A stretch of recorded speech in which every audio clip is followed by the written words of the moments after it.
So after my subjective portion of my eval, I have suspected that my patient has thoracic outlet syndrome. So he presents with pain and difficulty with looking up, and also pain and difficulty with reaching his arms overhead. So I'm going to start with taking range of motion on his cervical spine with thoracic or cervical extension. So I'm going to line up the goni with his external auditory meatus. I'm going to put the movement arm at the nares, base of the nares, and then the stabilizing arm perpendicular to the ceiling here. I'm going to have you look up.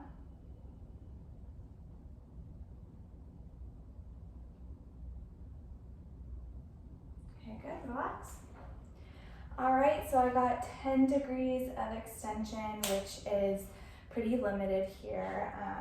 And then, did that reproduce your pain at all? Yes. Yes, so that would be conclusive with thoracic outlet syndrome. So for the MMT, I've chosen to do a shoulder flexion MMT testing the anterior deltoid because the patient presents with pain and limited range of motion reaching forward and up. So specifically on his left side, so I would expect some weakness there. So go ahead and raise your arm up like this for me. I'm going to stabilize at the anterior shoulder and then apply downward pressure here at the distal humerus. Hold against my resistance, please. Hold. Ow! So the patient experienced pain and then also a decrease of strength, because that was a 4 out of 5. Let's try this other side. And then again, hand placement's the same. Hold against my resistance. Hold, hold, hold, hold. So that is a 5 out of 5. So the special tests that I have decided to do are the cervical rotation lateral flexion test and the absence test to rule in thoracic outlet syndrome. So first, I'm going to rotate the patient's head to the right, and then we are going to bend it forward a little bit. See, it is a little limited there, and then we're going to rotate it to the left and bend it forward, and that he gets more range of motion.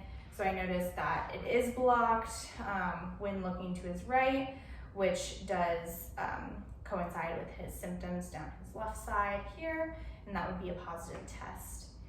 The next one is the absence test. So for this one, I'm going to feel for his radial pulse. I'm going to then bring his arm into full external rotation, abduction, and then also extension. And then I'm gonna have you look back at your hand here. And then, yeah, chin up a little bit.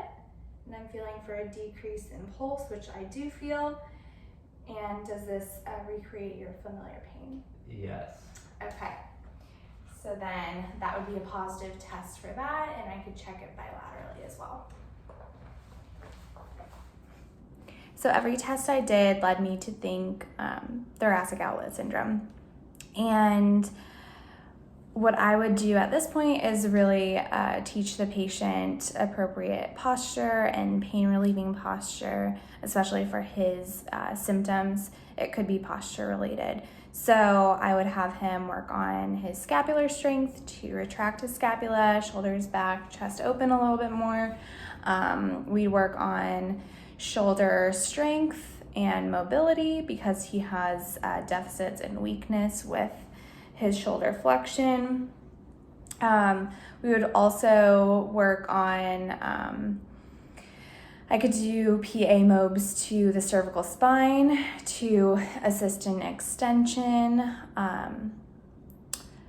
And I could also do some mobilizations to the first rib because he did do the cervical rotation lateral flexion test, which is a thoracic outlet syndrome test, but also could be indicative of a first rib hypomobility issues. So I could do some mobilizations there to help relieve the patient's symptoms.